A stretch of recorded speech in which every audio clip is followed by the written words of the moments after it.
Hello, people, and welcome to Footy Judgmo. Good morning, good evening, good night, good afternoon, wherever you are in the world. I'm here with a fantastic duo, of course. Jerry James is here with us. The Perchy is here with us from the Football Heritage TV. And we're here to talk about Ange Ball. Is it dead? Is it alive? Reece James's apology. Liverpool, are they ready for the title? And look at Jerry smile. Once you say that, he smiles.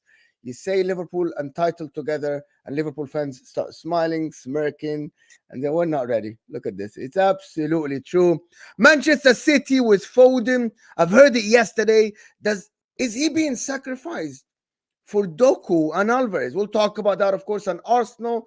Of course, how can it be a show without mentioning Arsenal, top of the league, but they aren't winning the league? And just people get mad in the chat and people get mad in the comments. It's absolutely that. Right, but people, hit that like button, please, people. It's Champions League night, and how's everybody doing? How's your day going? And you guys are look at Perchy, of course, looking glum a little bit, not happy with Ange. I'm good. I'm all good. I'm all good, mate. I'm all good.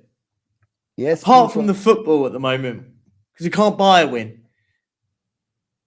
It's only been 2 games, Perchy. Do you know what I Three. mean? It's been 3 now, and we got Man City next. Come on. It is 3 games. I thought you were ignoring the Chelsea the... game.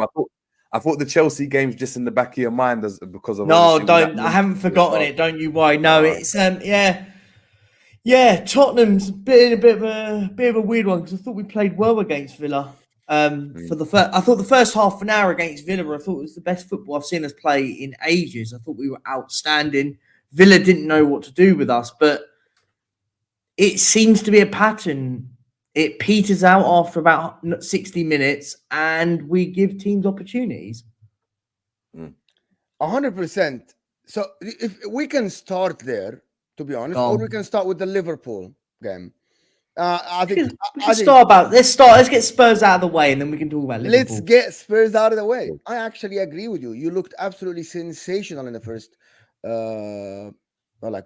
45 minutes. Created abundance of chances. Had a couple of offsides, and I'm like, this guy's a genius. And Postecoglou is a genius. He was able to get a tune out of Ryan Hill, Lo Celso, Bentancur in the middle.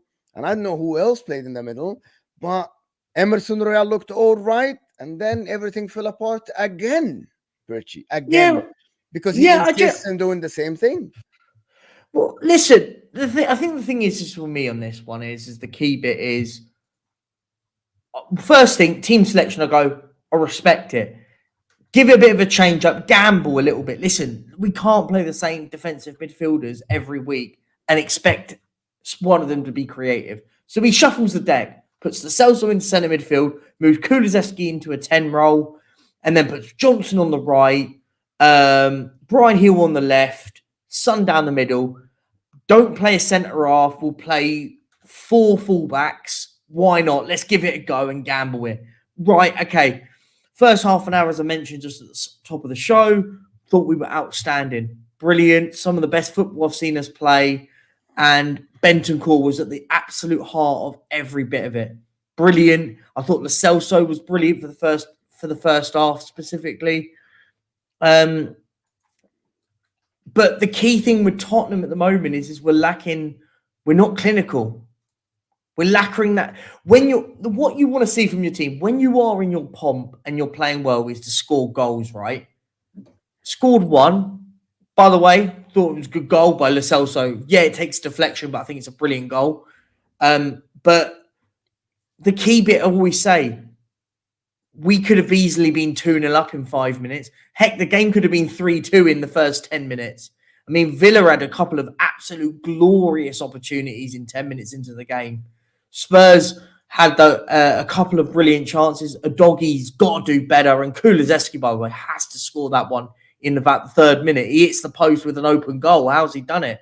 And you could argue that changes everything, right? That the whole Peter of the game changes. And you just felt as soon as Bentancur went off injured, for me, I just felt when you bring Højbjerg into midfield, already you're going, okay, where is it? Where's that instinctive pass? It feels like with Højbjerg, he has a ball and he has to take 2 or 3 touches and then pass it.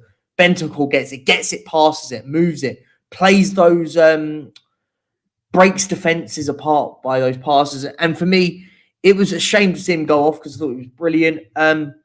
Listen, I'm not as disheartened as I was when we lost to the likes of Chelsea. I was disappointed completely against Wolves. We were awful against them. But I saw an account of us going, do you know what? There's a few players there that have earned a right to go, do you know what? Look, give me an opportunity against Man City. It's a free hit, right? Listen, all I want to say is that, guys, hit that like button for us, please. If you just joined, subscribe to the channel if you're new. But let's get the likes up to 50 at least. Listen, all I'm going to say is that you're looking at 4 or 5 straight losses.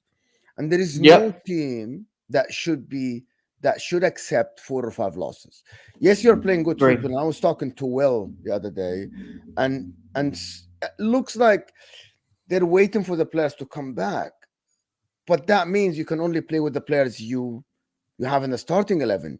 We're looking at 7-8 games until January with these kind of players you have now. And if every game we're gonna say, yeah, you played well, but the lineup isn't good enough, well, you're gonna be looking at 7th, 8th in January. It'll be too late for you to catch up with other teams.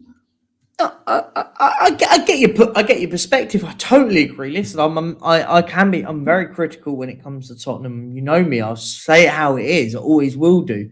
You're right. I think we're going to be. The fact is after the Man City game, we play West Ham, and you look at that game and go, Romero's back. Basuma will be back against Man City. So a couple of players are back. It looks like, God forbid, Richarlison's back in a few weeks' time. He's not nothing, but the key ones are Van der Ven and James Maddison.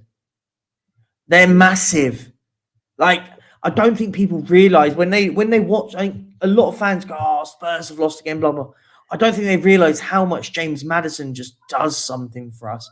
But we have to find a way. Listen, it was our fault. We didn't sign another centre half when we should have done. We didn't sign another striker when we lost Harry Kane. So it's our responsibility as a football club. We can blame injuries, we can blame suspensions. But if we'd gone and bought another striker when we sold Harry Kane, instead of buying the likes of Kulusevski and Brennan Johnson, not slandering them, but they're not goal scorers. Brennan Johnson's not a goal scorer, and we paid nearly 50 million quid for him. Kulusevski, we paid nearly £25 million for. Great, but we haven't got many goals in this team. Son, unless he is fed to him properly, he's not going to score many goals. And that's the biggest worry for Tottenham at the moment. Listen, I am always convinced with Spurs' recruitment. And I'm like, Brennan Johnson isn't... Listen, that's the difference between, I think, how I think about teams and how people think about teams. Maybe I'm not realistic because I'm a neutral, but I hold the same thing for my club. I actually think your manager is unexpectable good. I didn't expect that from him. However, the likes of Brennan Johnson, Manu Solomon, they are good players, but they aren't players in this day and age to get you the top 4. Look at Aston Villa going and signing Diaby. Look at Aston Villa getting Pau Torres. I think these are the caliber of players that are higher than this, but Spurs are accepting mediocrity. Yes, the manager is getting the tune out of them. I'm sorry, Brennan Johnson was okay at Forest. People want to say he's a superstar. If you're a top 6 club and you go to a team like Nottingham Forest, you sign the superstars. You don't sign Brennan Johnson. You sign Morgan Gibbs-White. That I hold the same for Liverpool. I hold the same for Chelsea. I hold the same for Man City. And that's my point. But at the end of the day, your manager is getting a tune out of them. You're looking now at, to be honest, at a very strange run of games that might be the end of this exciting football. And if that happens, do you think people are going to say, yeah, get the manager out, he has one way of playing football, or they have to wait and see and all of this? Because I think, imagine Spurs lose like 5 or 6 games in a row. This is a sackable offense for any big team. 100% it would be. 100%. What I would say and caveat that with is I compare it to when, when Klopp came to Liverpool or when even very early on when Brendan Rodgers came to Liverpool before we had the obviously season when we challenged for the title, the types of players we were signing were mediocre. They were, but because we didn't experience winning and were playing a brand of football that we liked, we gave the manager time. And I think the worst thing Postecoglou could do right now is to move away from his style, his philosophy, to go and get a couple of results. Because he plays like that and doesn't get the results. Let's say he goes and says, you know what, against West Ham, we're going to go, or I know you've got City next, or let's say even in the last game, we're going to sit back and we're going to play a different type of football. Not only do you deviate from what you've been planning for the whole season and the message you've been relaying to the players, you might not even get the result. And then when you don't get the result because you're not doing what Ange is comfortable in doing with, then it looks even worse. And then you end up being in the same situation that you were with previous managers, where you're not liking the football, it's all gone wrong. And look, I agree that there has to be a certain level of nuance to certain games, and looking at certain teams and saying, you know what, we can't play like this, or we haven't got the players. But I think Postecoglou knows you haven't got the players. You as fans know he hasn't got the players. The board know he hasn't got the players because he couldn't sign who he really wanted. I know he signed a couple of players, but it wasn't, as you said, Mo, the best transfer window. So I think he'll be given the opportunity, and I think they'll look at that, and I think the board, Levy and the board will look at that and be like, look, we know there are injuries here. Yes, it's not the best. It's not like, look, five losses is crazy, but we didn't expect him to get 7 wins on the bounce or 8 wins on the bounce or whatever it was. So it kind of levels itself out, and I think Spurs doing really well has actually hindered them in a certain regard, because fans and even them as a collective are looking at the situation and saying, hey, we're in the title race, we're going to win everything, when in actual reality is that no, if they ended up with 5th and they were playing good football and able to build something, for me that'd still be a good season for Spurs. JJ, if your team changes everything tomorrow and you get a new manager and you lose 6 games in a row, would you be asking to sack the manager? I will be very, even very after last season. Okay, you finished 5th last season. 100%, not on the back of. So you don't hold Spurs to the same level as yours. No, but you can't do that though. 8 wins. I can. I just did. It's disingenuous though, because why is disingenuous? Because look at the mess Tottenham were in last season. Exactly. So. Liverpool weren't in a mess last season. Yes, they had a poor season. They had a poor. Here you go, JJ. See, it's coming out. Here you go. No, Liverpool last season, Spurs were awful. Let's remember this, by the way. Like, let's not forget it. Tottenham were losing week in, week out by the end of the season. We had players fighting on the pitch. We had managers. We sacked in the end 3 managers or something like that by the end of it. We sacked Conte. We sacked his assistant, then ended up with Ryan Mason in charge at the end. I think this is the massive difference. I am not being disingenuous. I'm just telling you. No, I know, but I'm telling you the reason. Liverpool. I know you. Hear my reasoning. Hear my question, and then answer it. Liverpool at the end of the season put a run together. A lot of Liverpool fans didn't expect that. By January, a lot of people said Klopp out. I was like, this guy's out of ideas. Yeah. Hear me out.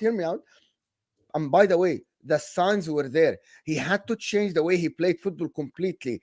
He chose to sit people out, invert trend, and found new ways to play football, by the way. That's what happened with Liverpool. That's how he came back together for this run at the end of the season when he didn't lose games.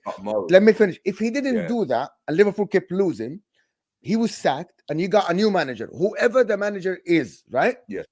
Whoever the manager is. If Liverpool lose 4, 5, 6 games on the bounce, people wouldn't say, give the manager a chance. That's my point. By the way, I'm not knocking down Ange Postecoglou. He has no, I know you're not. I like him because he surprised me. What? I'm saying I don't like this notion of like, oh yeah, it's okay to lose. Let's say not okay to lose. We like no one said that though. But you need Perchy, you know a lot of people said that. Oh yeah, but so I meant like I'm not talking about I'm talking about other people in the Spurs. Yeah. Apologies. Big content creators for Spurs are saying, well, we played well, we should have won, but we didn't win. Well, even if we lose the next game, we're still waiting for players to come back. Any other big club that does this will get mocked. Will 100% get mocked. Agreed. No, I But- agree.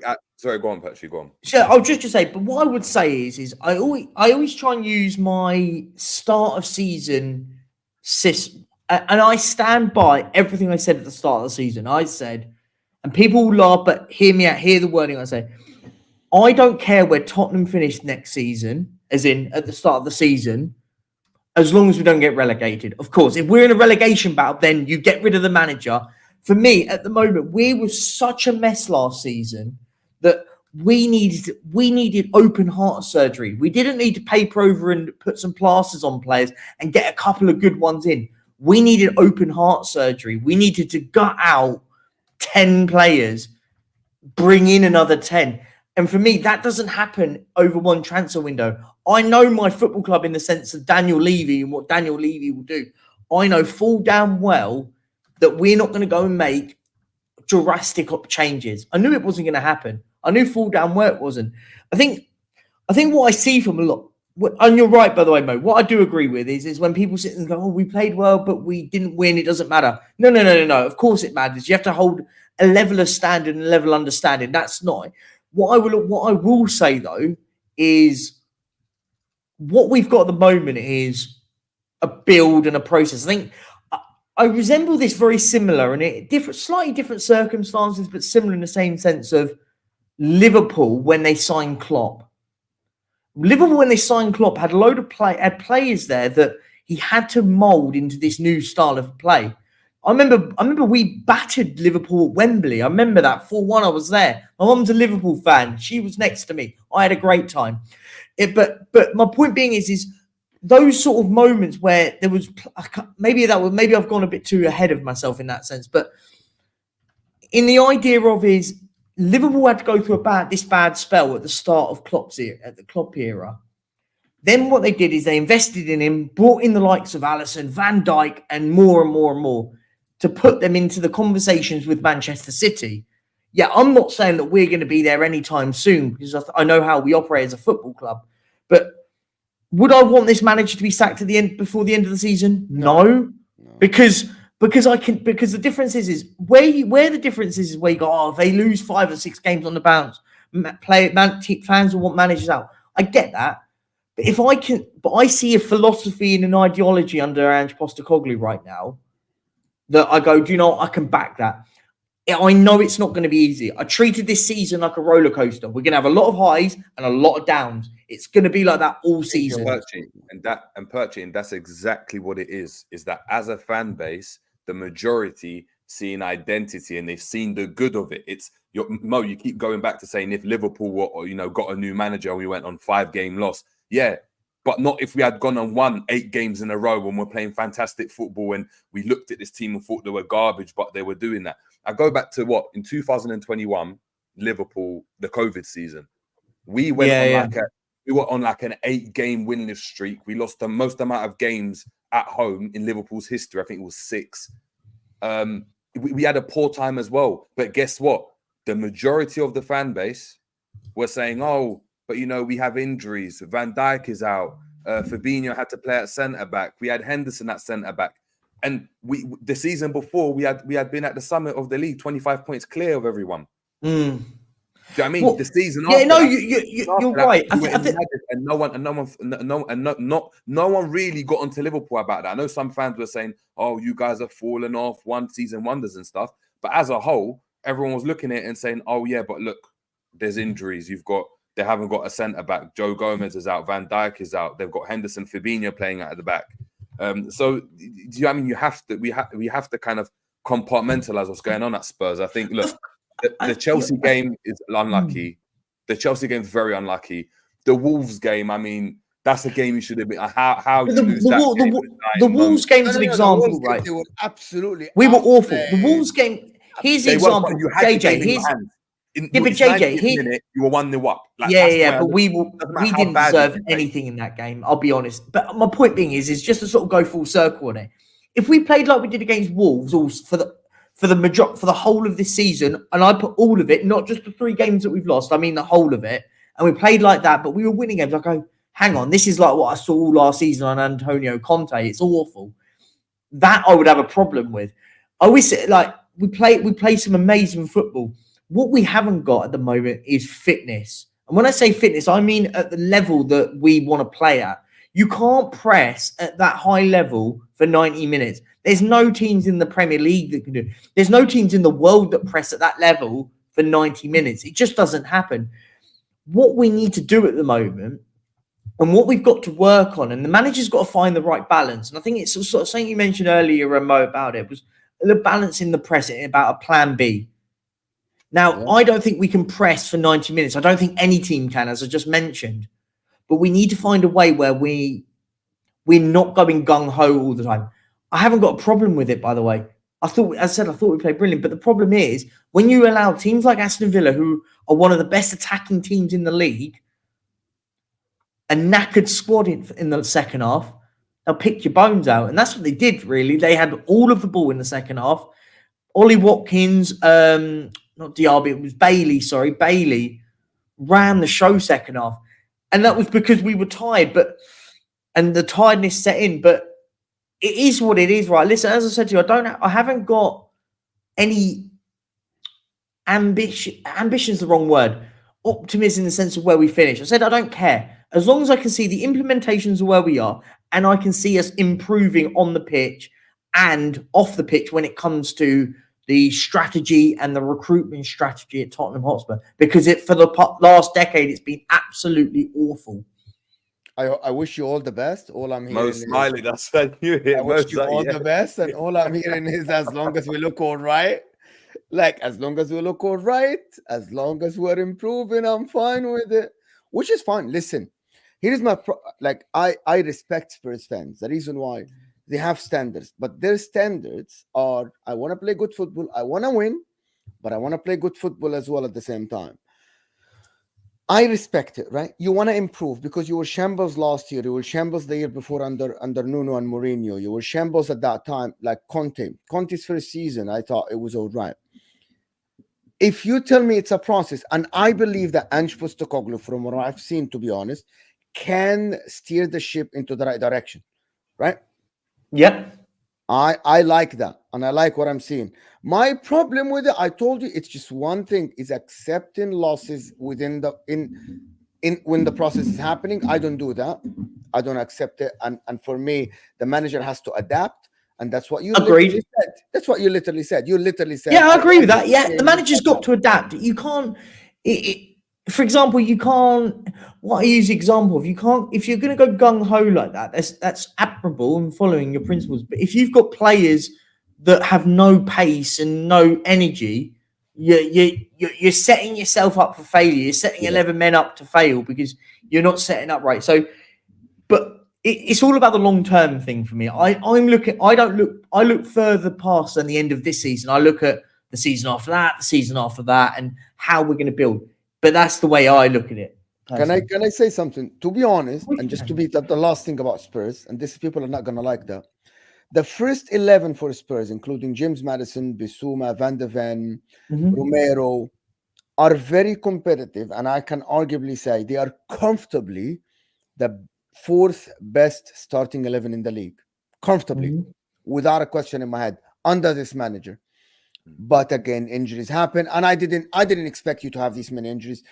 But let's move on to talk about the Liverpool and the game against Manchester City, where Liverpool normally don't get points. They got points in 2021, I guess, if I'm not mistaken. My point is, in that game, I didn't learn anything about Liverpool, and I was speaking about this yesterday, and people in the chat, let me know if you thought if it was a draw is a fair result, or you thought Man City or Liverpool should have won the game. JJ, I didn't learn anything about Liverpool this game at all, by the way. I learned something about Manchester City. I didn't learn anything about Liverpool. Same, you can defend, you kind of leak some chances. Your forward line is lethal with Mo Salah. Your manager sometimes is very stubborn. He chose the wrong lineup. I just didn't learn. Did you learn anything about this Liverpool team? I mean, if you wanted to be, I don't know, optimistic, I'm not even optimistic. If you wanted to find a silver lining, I guess you could say what you just mentioned. Liverpool got a point at City.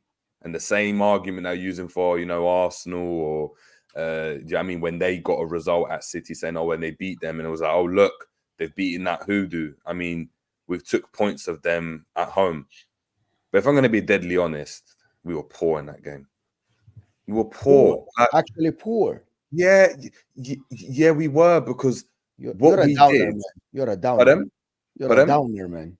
I'm a downer. No. You're a downer, man. For me, Liverpool. I have seen Liverpool go toe to toe with Man City. All right.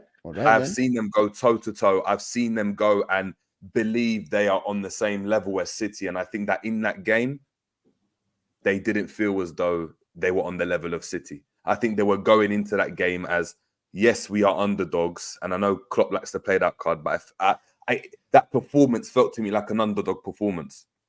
So when you're talking about what did we learn, I didn't learn anything. I think Salah wasn't that great. I don't think Szoboszlai was great.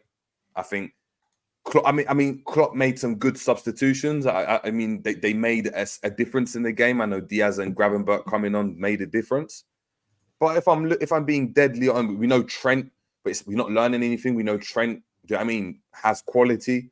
But I mean, look, it was good, and you take a point all day long, especially from a Liverpool's perspective, because we never win at the Etihad. We never get points at the Etihad. But it wasn't a great performance. But as I said, it's a points game. We take the points and we move on. I think Trent summarized it in his post-match conference after the game. I think he said, look, we didn't play that well, but we got a point and we move on. And that's about it. I mean, there's nothing else to learn about that game. But yeah, I think if anything, I realized, and not that I realized, but it just kind of reestablished and confirmed to me that City are levels above everyone in the league. Are you serious? In my opinion, yes. In this game, in this game, you thought you watched this game and thought even that this Manchester City. I'm not talking about with John Stones with KDB.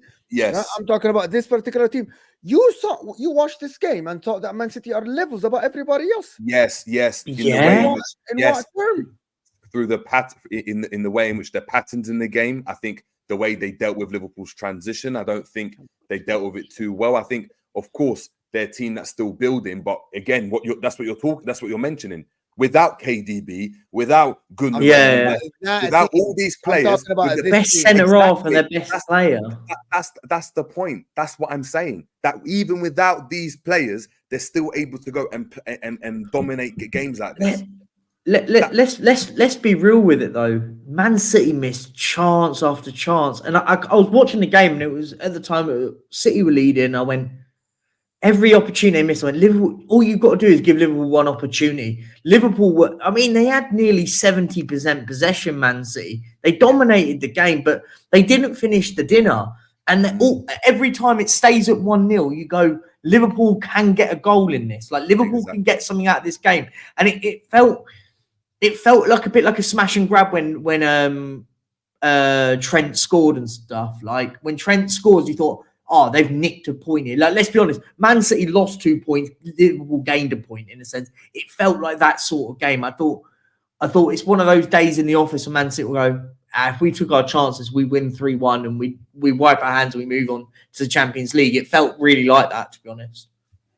Yeah, not for me, to be honest, but at all, not for me. I thought Manchester City were having a most of the time position that trying to get Doku on the side, isolated with Trent. He got the best out of him a couple of times, created one chance to Julian Alvarez, or if I'm not mistaken.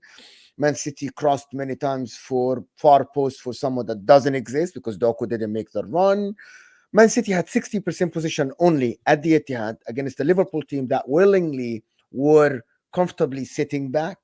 Doku created, I think, one chance from the left. He was amazing against Trent and Szoboszlai and Matip.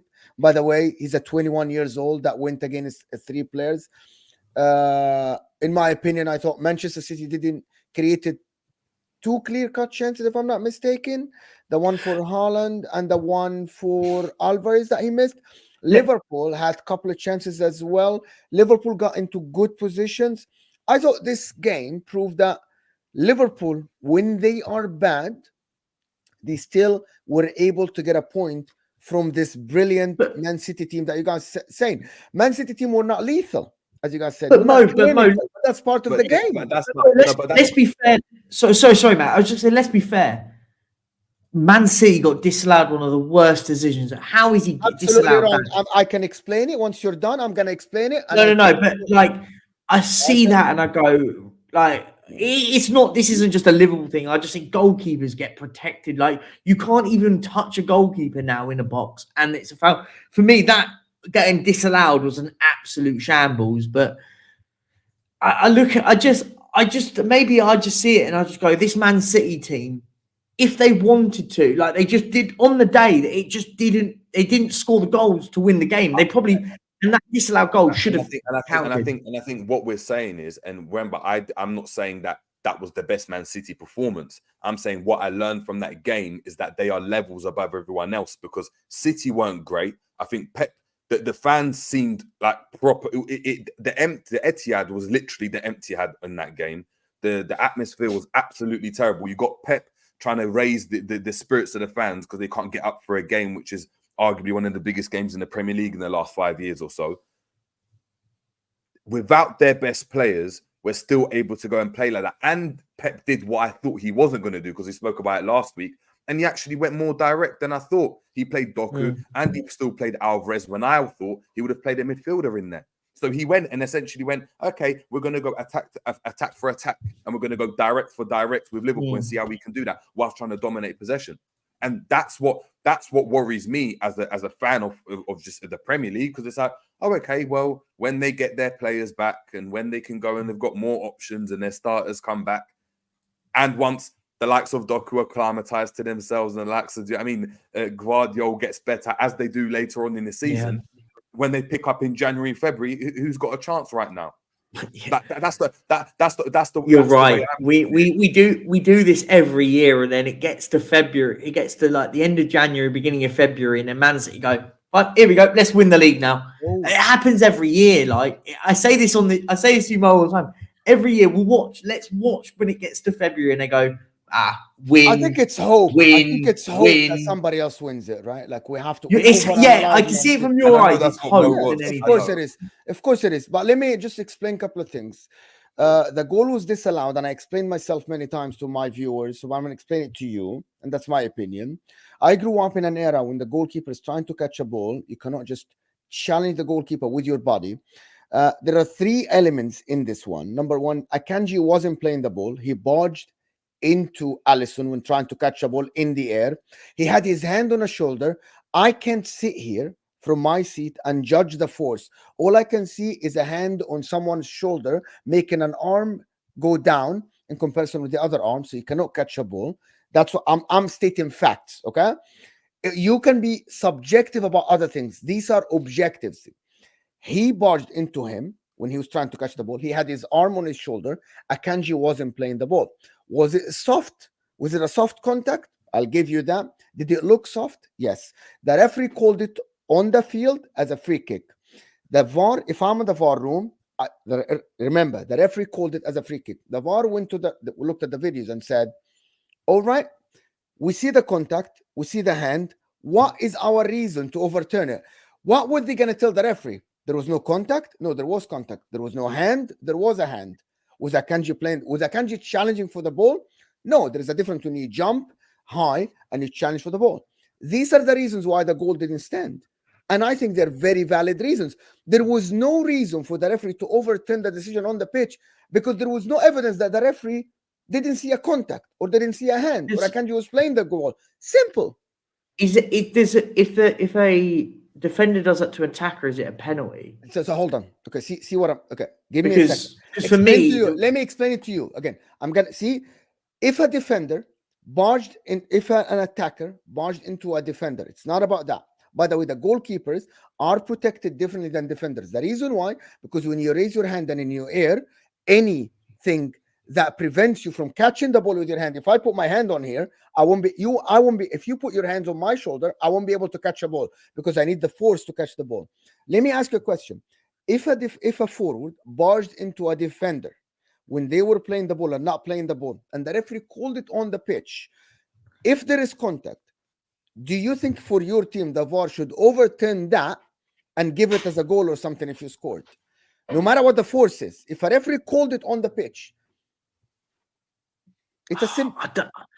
I just See, think, I'll there be is honest. no way around it. No, but if that happens, if an attacking player gets fouled by a defender like that, Perchy, with very little, the one we thing go that and we get can't up, do. get on with it. What you want The about? problem Like, is, the I problem get is, what you you're know what? saying. I wouldn't, if I'm going to be honest, I wouldn't even have a problem if Akanji backed into the keeper slightly, because like I've played football, like we were taught to go and do that, unsettle the keeper.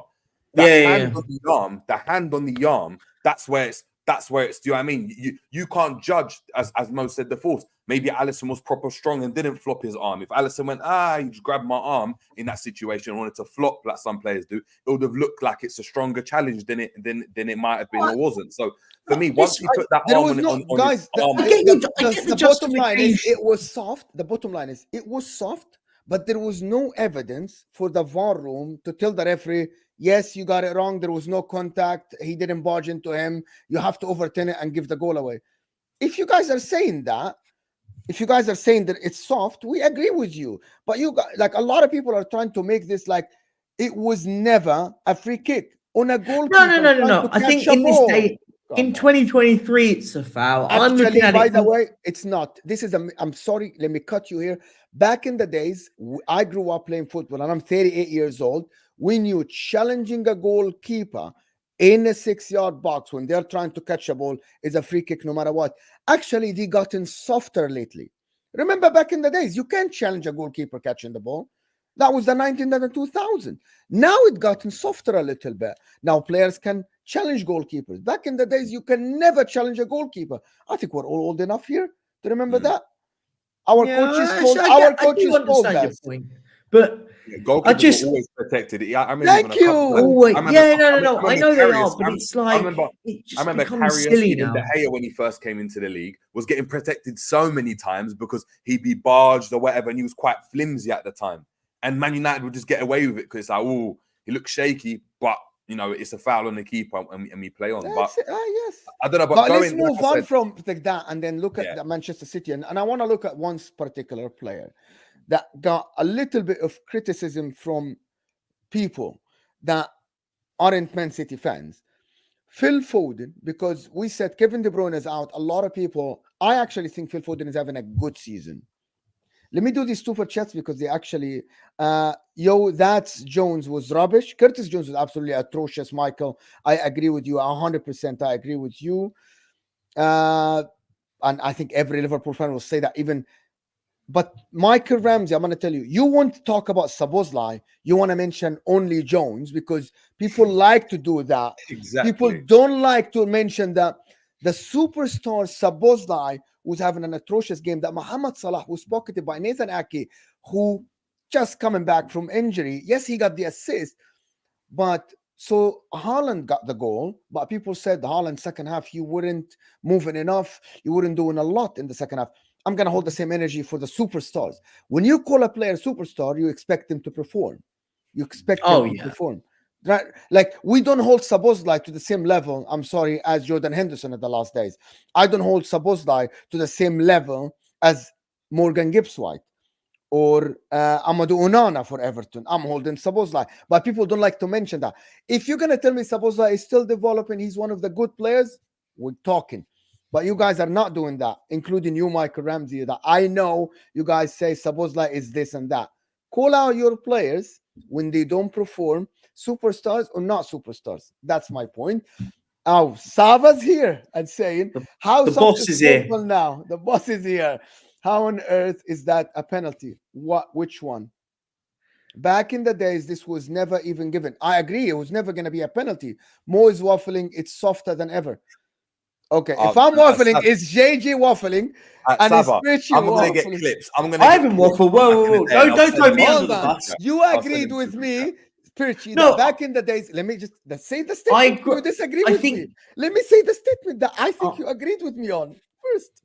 I say back in the days, goalkeepers were very protected more than now. Goalkeepers back in the day, you can't touch them. I was taught that way. Were you taught that way as well? That you cannot challenge a goalkeeper going for a but cross? no, I mean, I feel like now. No, my point being, when I meant the 2023 comment, I meant nowadays it's literally it's like the goalkeepers have become. The goalkeepers, in my opinion, nowadays have become non-contact. You can't touch them. I see someone. They go. The reason we're having this conversation because the ball's gone in the back of the net and Man City have had a goal ruled out. Right. I mean, that's the reason. I call this out about my team. I call this about Arsenal, other teams, and some all the time. I say keepers nowadays, you can't even touch them.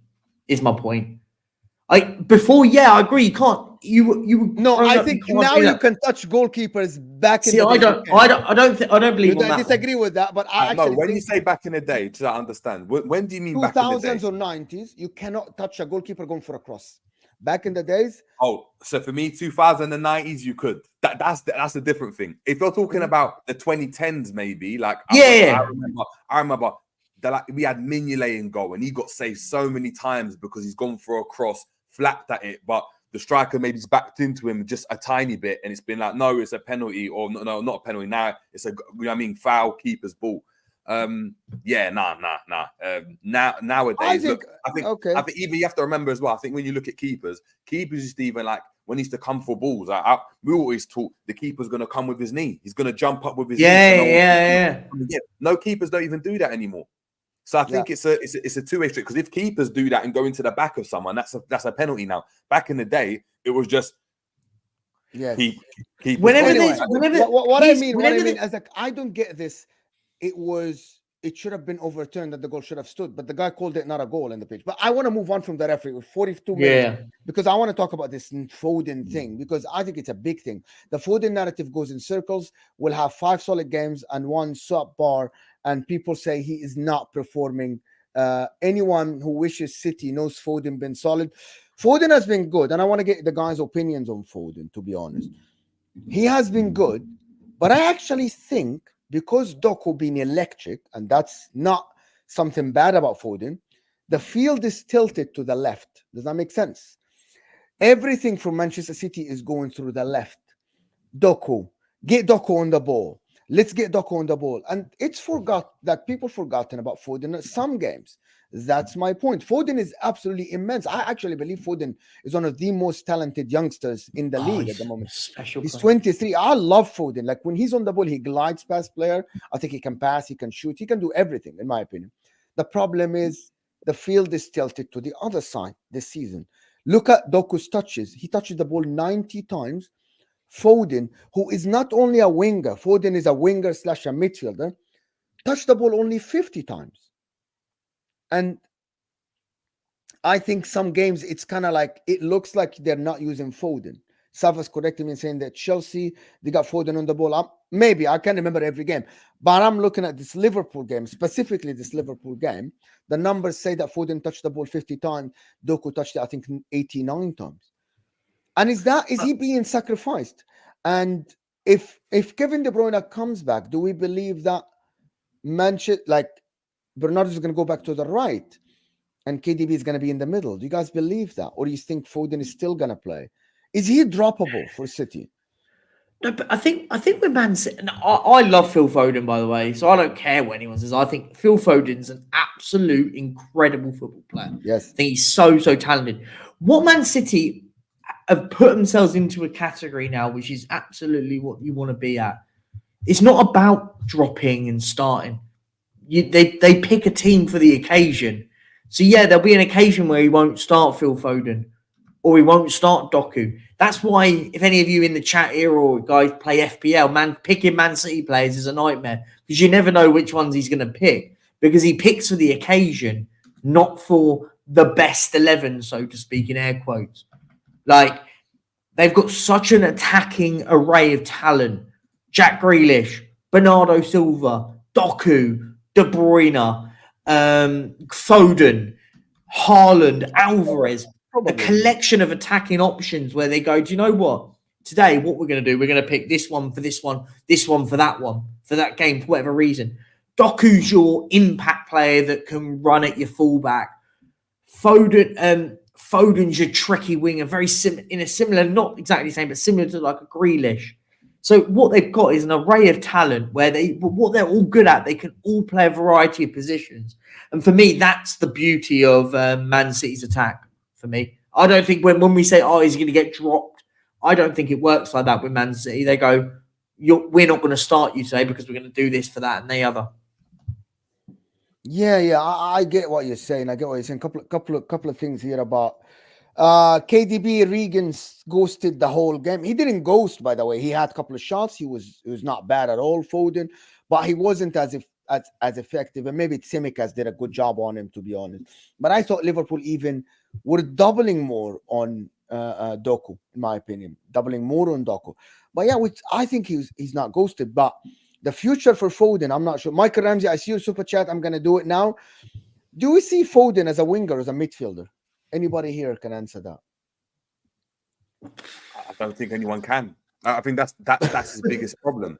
I think that's his biggest problem. I think. Is that a problem, or isn't that a good thing that he can play in multiple positions? Goes both ways, no? Jack of all trades, master of none. I think for Foden. For me, anyway, to realize, I think the potential that he's got.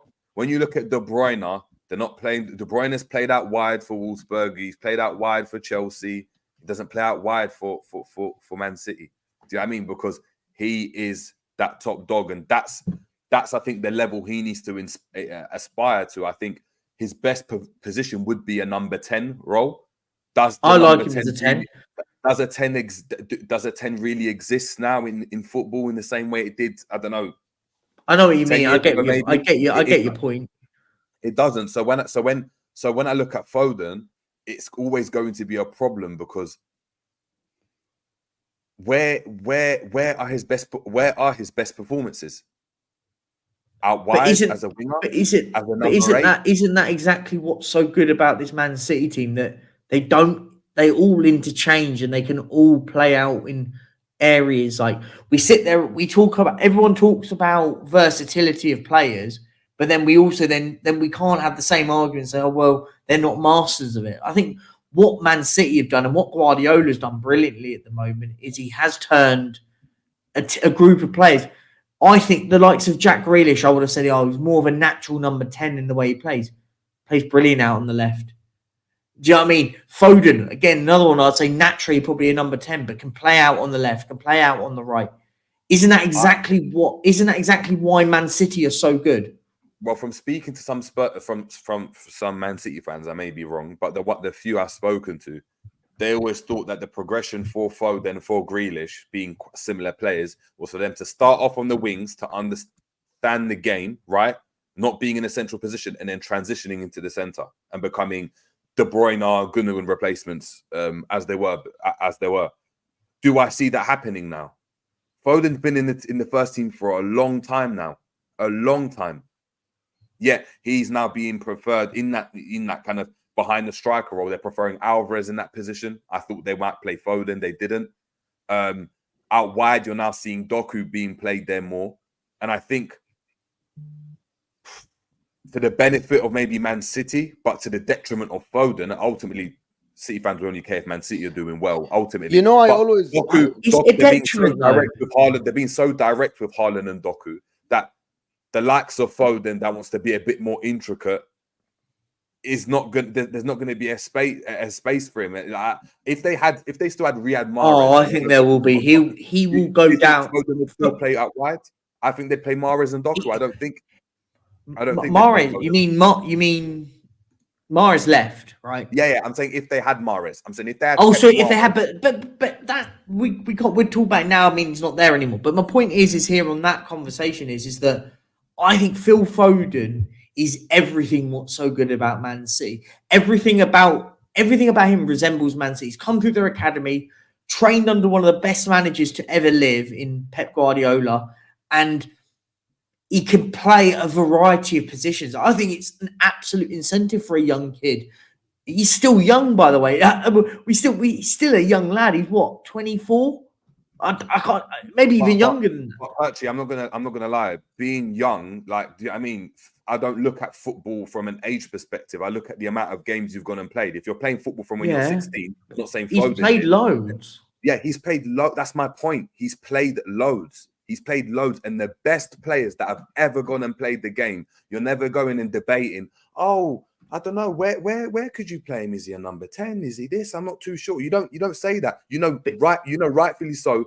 Where they go and play, you're like, yeah, this is him, because they established themselves. But you can do that with Phil Foden. But you can do that in two positions, and I believe he can. But he hasn't done. He's not the best in his position at the club out wide, and he's not the best in his position in midfield either. Hence why I'm saying, for the amount of games he's played and for how good I think he is, he should be able to go and do that.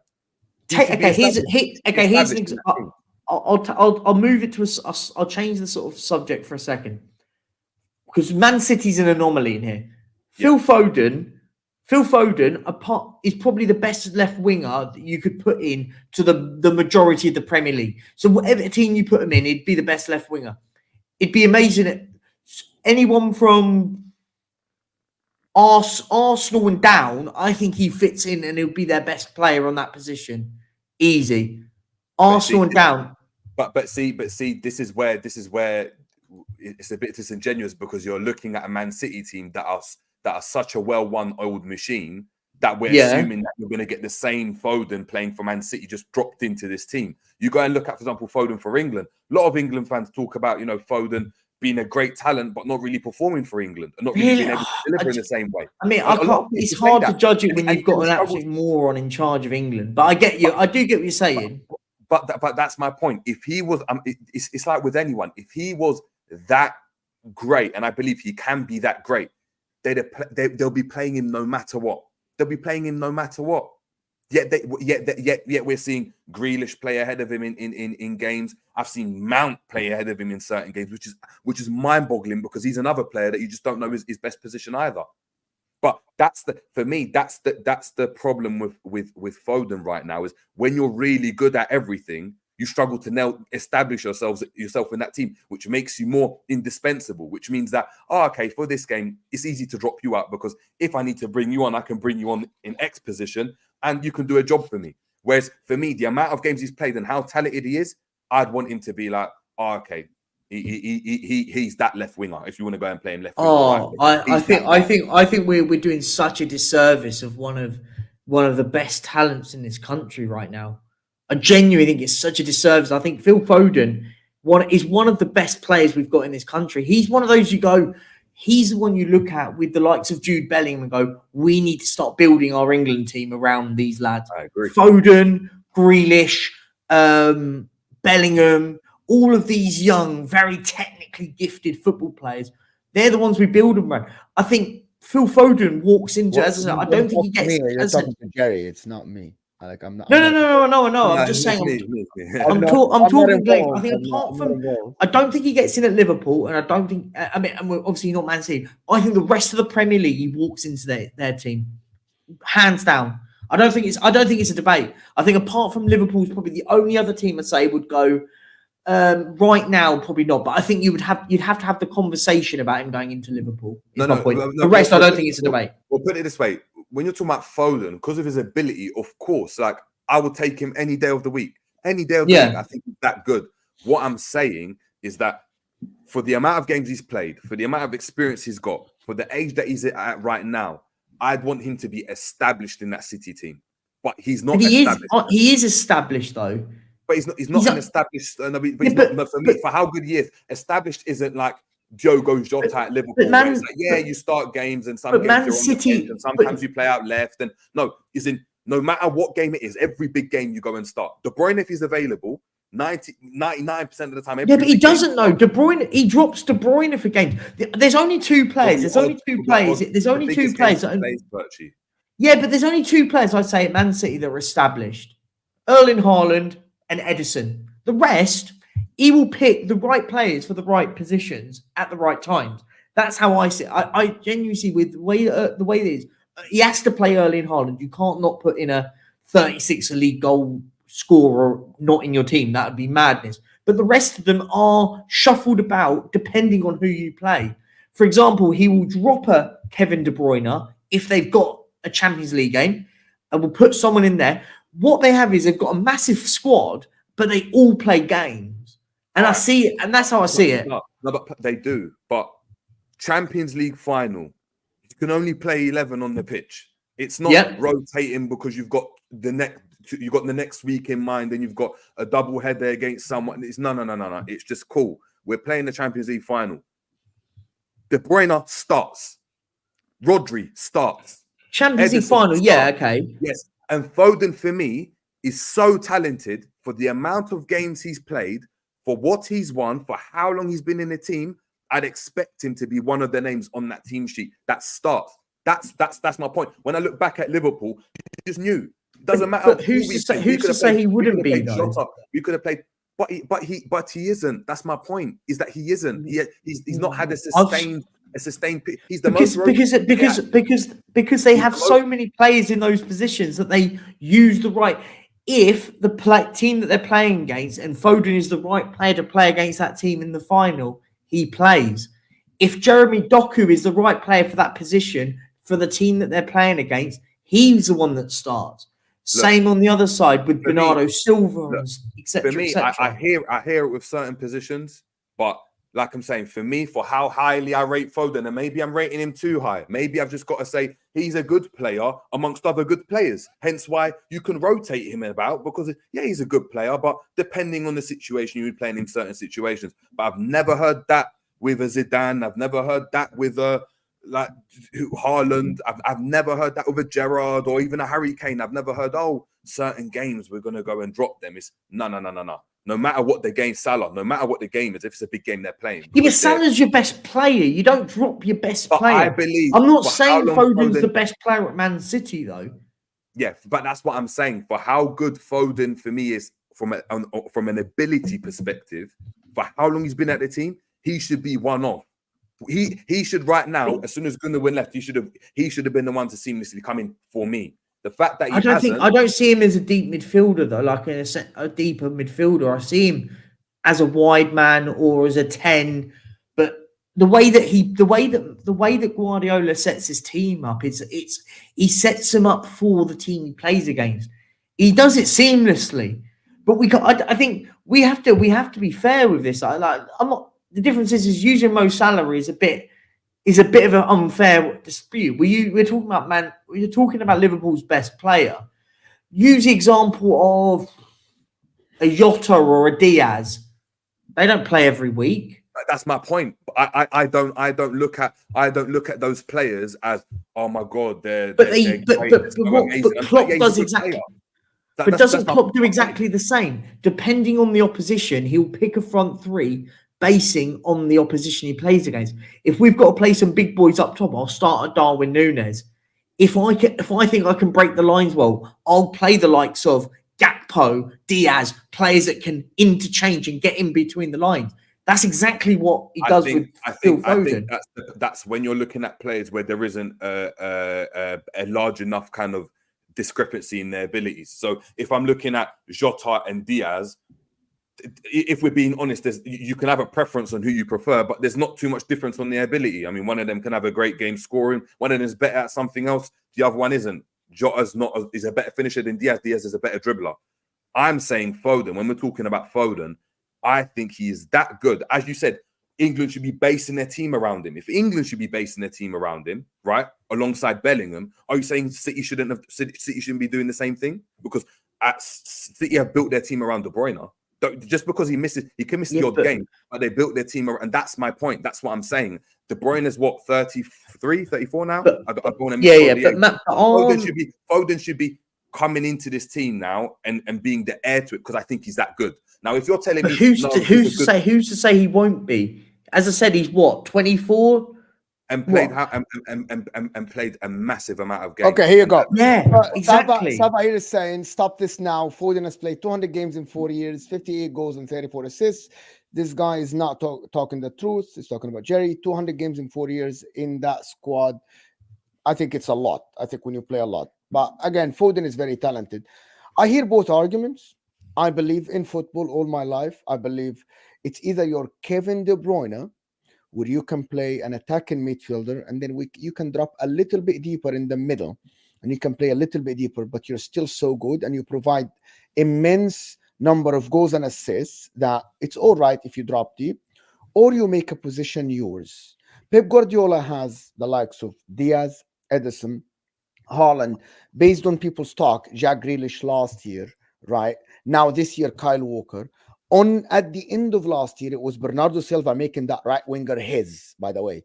Even though he's not the most creative player, it was his. Kevin De Bruyne underneath, Gundogan. So that's about like 5 or 6, 7 players that in every tough game, he will play them, right? Unless they are not fit, right? Jerry's point is that why Foden is not one of these guys? If he has 7 players that are set in these positions, if they're all fit, is Foden now the right winger is his position?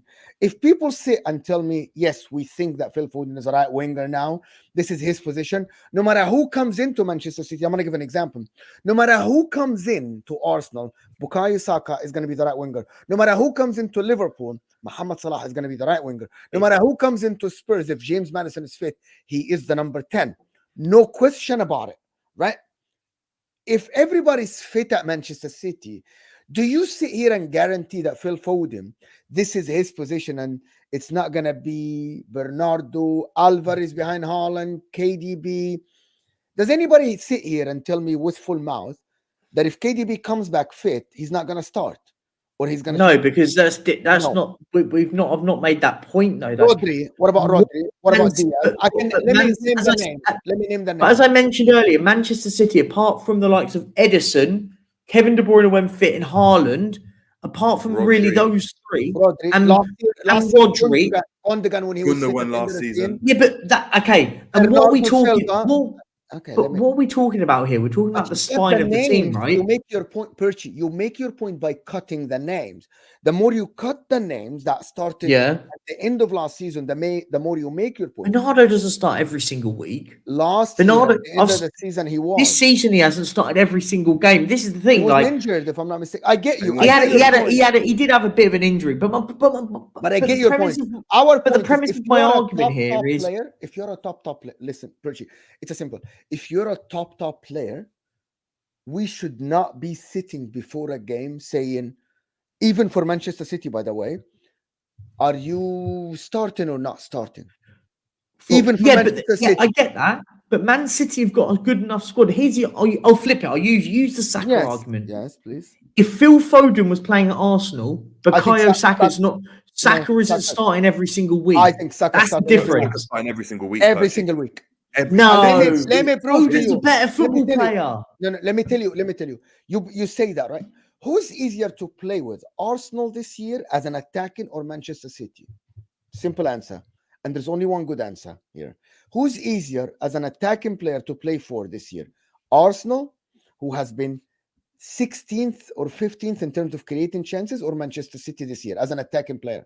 It's only one single answer. Is anybody going to sit and say Arsenal? Do you guys know that they played similar minutes and Bukayo Saka in a struggling Arsenal attacking side has provided more goals and more assists, if I'm not mistaken? We're saying that, Haaland gets the goals for City. So why is Foden not providing the assist? I think Foden is having a good game within a good Man City squad.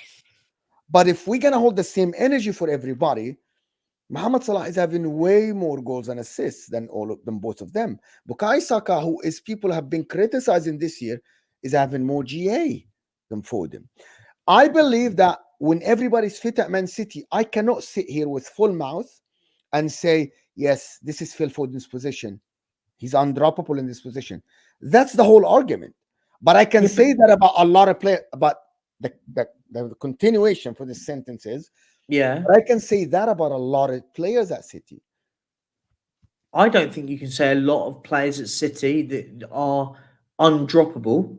I think you probably talk about 5 of the 11. I'll give you 5 of the 11. Half of the team. So you're telling me that but look at Arsenal. Arsenal's is 11. 11 of their best players. You realistically know with Arsenal, they're 11 best players and they start. You know it with Tottenham. You know it realistically. I wouldn't put Liverpool in it because I think their front 3 picks depending on it. You look at Newcastle, you look at any of these teams in that sort of conversation, Man United, whatever. They're best. We know the best 11 players, if fit, will start. With Tottenham, we know it. Arsenal, we know it.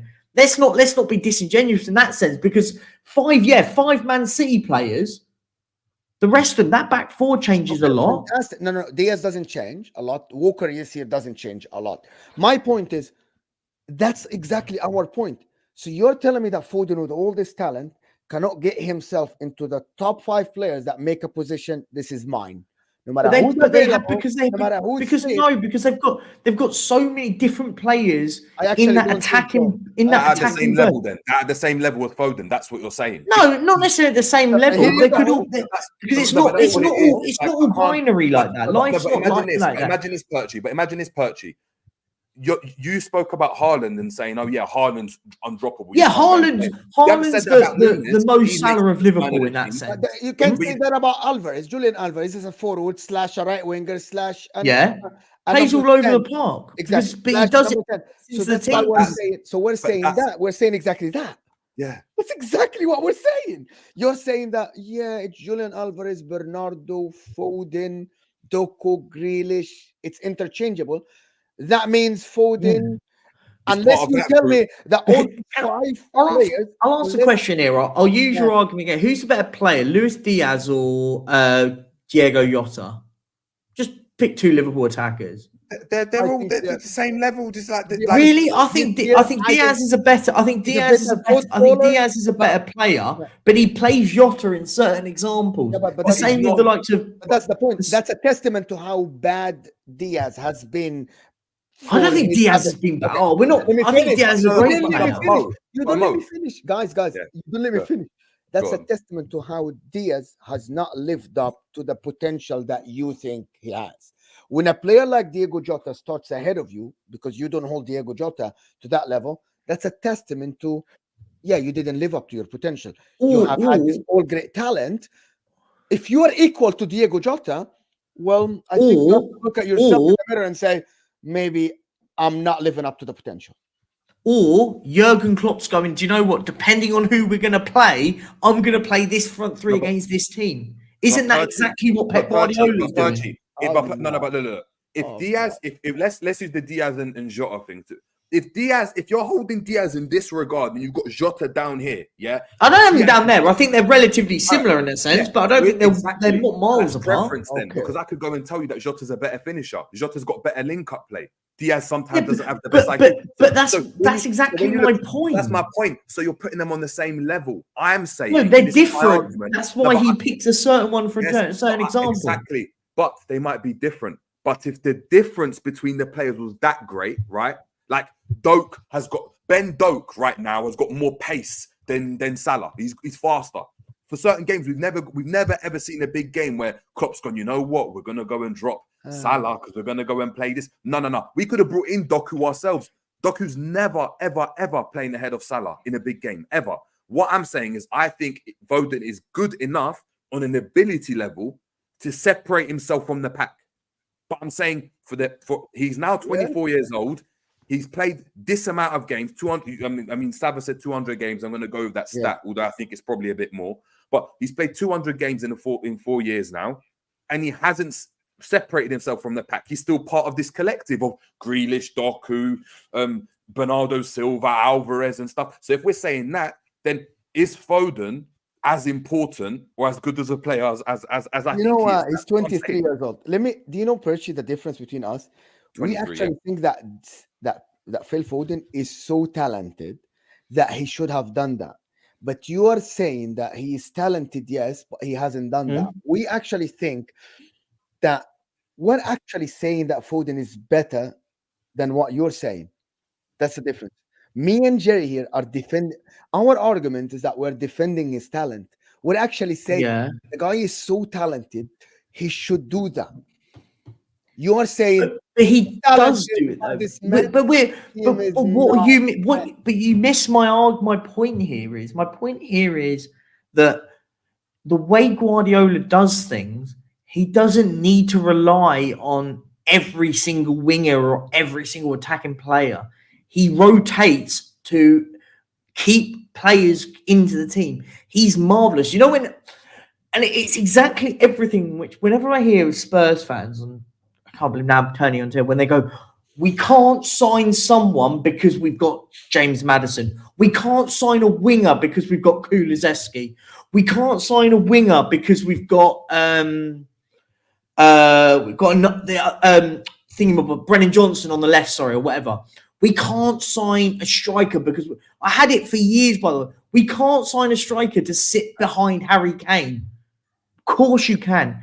Pep Guardiola does it. He will keep improving his squad and keep players to fit into teams. They play loads and loads of football. So that's how it is. If Man City didn't have the amount of wingers they had, Foden starts every week. That's what I use the Arsenal example. You said about Saka starts every week. Yeah, because the drop-off from Saka to Reece Nelson is like that.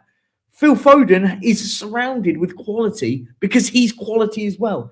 If he was awful, Pep Guardiola would have been said he's off. awful. Don't put words No. I'm not saying you are, but my point is when we sit there, when we make comments like, People clip this he shit doesn't. nowadays. No, I know. I'm not saying you're saying that. I'm just saying when I hear people go, oh, he's overrated, he's this. If he was overrated, Pep Guardiola bins him off. He does it. He doesn't care. Guardiola will bin you off. He did it with the likes of Raheem Sterling. Heck, he got rid of Gundogan and went, I'm all right. I'll bring in Kovacic. I'll do this. I'll get that. I'll do that. That's just the way I see it. Anyway, listen, we need to move on. We need to end this. I was going to say, to end this. This has been so long. EMMC saying it's now or never for Foden.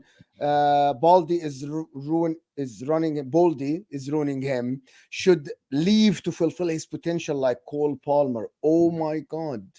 Okay, that's a big thing to say. Sava is upset with us. Guys, we are being disingenuous. Every year of his career, Pep rotates his wide man. That's absolutely true, but not like last year, he didn't do it a lot. But yeah, last year he rotated between Grealish, Mahrez, Foden, and Silva. Yes, but that's the thing. Sava, we agree with you. What me and Jerry are saying, that we think Foden is so talented that he should be like Kevin De Bruyne, undroppable. No matter who is playing, he should be undroppable. He should be better than all of these people. Not Mahrez, but Mahrez is left. But that's our point. If you guys disagree with that, that's fine. If you think, which Jerry said it, if you think he is in the pack, fine. We just disagree because I think he's more talented than that. One last super chat that was sent for Jerry. He's saying, I don't watch Liverpool when Robert Jones plays. Mo, don't tell a lie on me because don't rate Sabozla and McAllister like Liverpool duppies. Oh my God. I even told you that Gravenberch is Liverpool. I told you that Gravenberch is Liverpool's best midfielder. Thank you, Michael, for this. Absolutely. We agree on this. No, Mo, I'm not upset, just pulling things straight. All right, Sava. I see your comments, Sava. Anyway, tomorrow, people. Okay, sorry. Tonight, 11 p.m. UK time, I have a match reaction for Newcastle. We'll talk about Champions League and also we'll talk about Arsenal. We didn't get a chance to talk about Arsenal today because Foden is taking all our time, of course. Thank you, Michael Ramsey. Thank you, AMC. Thank you, MCFC Solo. Of course, Sava with the generous donations for our channel. Of course, Jerry, absolutely fantastic being here. Guys, JJ's show is in the description. Go give him a subscription, please. Follow his content. The Football Heritage today at 6 p.m. Rivals React today, a fantastic, brilliant show. Go give them a like, give them subscription. Both of them are in the description. One click away from you. Like the video, set the notification bell for both channels, please, and set the notification bell for myself. Tomorrow morning, for me afternoon, it's Sava and Kunle. Again, it's every Wednesday now. So please turn on the notification bell. Thank you both for being here. Absolute brilliant discussion. We didn't learn anything because we couldn't agree. It's all right. You know what I mean? Just to be a little bit shameless, we're 62 away from 12,000. So I'm being a little bit shameless, but we are going to give away a football shirt when we hit the 12K. So if you guys want to get involved and get into a raffle to win a football shirt, go over to Football Heritage TV. A little bit shameless, but yeah, why not? Yes, people, in the description, go give them subscription. I'm late, but it's always great to have a chat with these guys. Thank you guys for being here. Want to have a pop. Even if I give a super chat, Mo, I'm sure Mo doesn't mind. Even when I don't mind the super chat. Of course, Sava. Oh, I don't mind, of course. Thank you, guys. Appreciate you being here, and thanks for everybody that super chatted the channel and liked the video. We love it here, and we love you guys. With you, we keep the channel going. We'll see you guys later. We're out.